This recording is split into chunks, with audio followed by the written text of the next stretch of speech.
Hi everyone, welcome to my channel. Let's have a look into this trigonometric equation.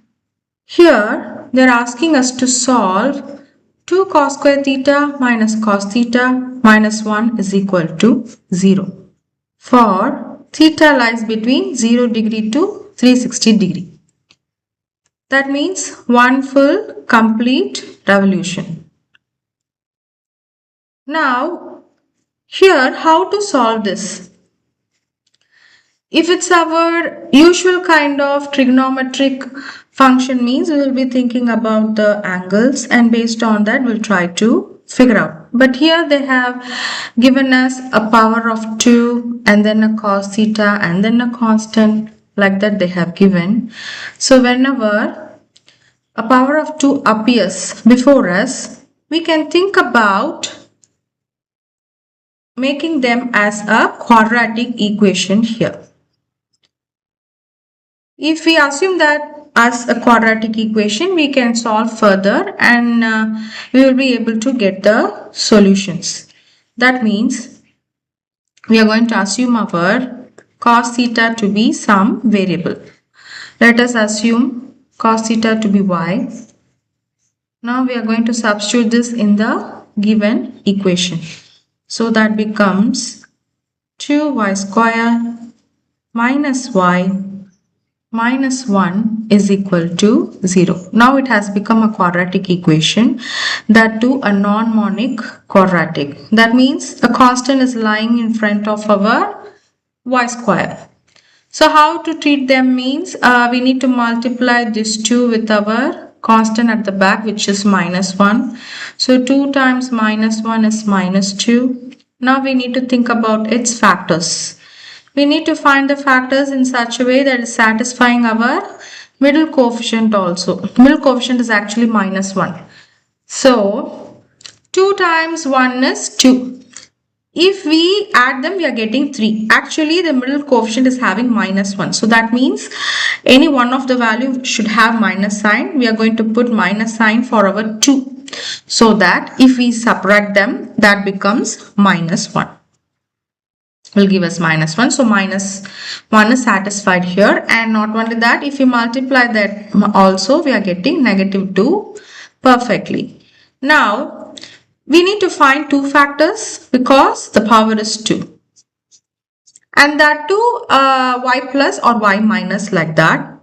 So what we are going to do means, as they have given here 2 in front of the y square, with the 2 we are going to divide our factors now.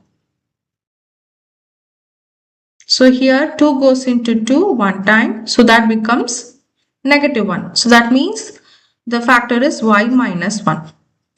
Here we have got a fraction. The bottom value, the denominator becomes the coefficient of y and the numerator becomes our plus 1, the constant. So now we have found the factors easily. Now we are going to equate each factor to our 0. So y minus 1 equal to 0, y equals 1, and here 2y plus 1 equal to 0. We are going to bring the 1 on the other side, that becomes negative 1. So y equals minus half. Actually, what is our y? Our y is cos theta. So let me change the color. So cos theta is equal to 1 means theta is equal to cos inverse of 1. For what values of theta we are getting cos value to be 1? Actually at 0 degree. Cos 0 degree gives us 1 because here we are having our radius to be 1. So the x value is 1 comma 0. So this denotes our cos theta. The y coordinate denotes our sin theta. So cos 0 is 1. Not only that, along with that, if we complete our one revolution, again it's landing on 360 degree. So for the degree also we are getting 1 as the answer. So that becomes 0 degree as well as 360 degree. So we have found the values for 1. Since they have given us it lies between 0 to 360, not only that, including our 0 and 360, we are able to give them as the answer. Now we are going to think about our next value, which is cos theta is equal to minus half. So theta is equal to cos inverse of negative half. Actually, in which quadrant cos is negative? In the first quadrant, everything is positive. In the second quadrant, sine is positive. In the third quadrant, tan is positive. In the fourth quadrant, cos is positive. So we are focusing on where and all it's negative. Actually, in the second and the third quadrant, it's negative. So we need to think for what value of theta we are getting half. When it comes to cos 60 degree, we are getting half. So as it is lying in our second quadrant, we need to use the rule.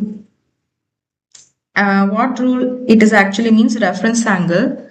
Whenever the angle lies in the second quadrant, that is 180 minus theta.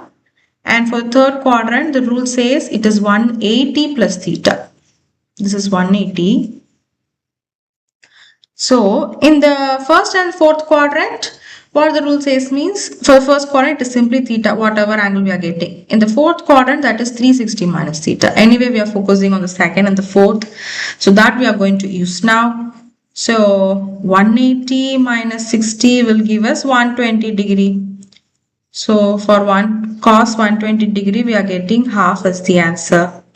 And in the third quadrant, it is 180 plus theta. So 180 plus 60 will give us 240 degree. So for cos 240 degree, we are getting minus half as the answer. So our solutions are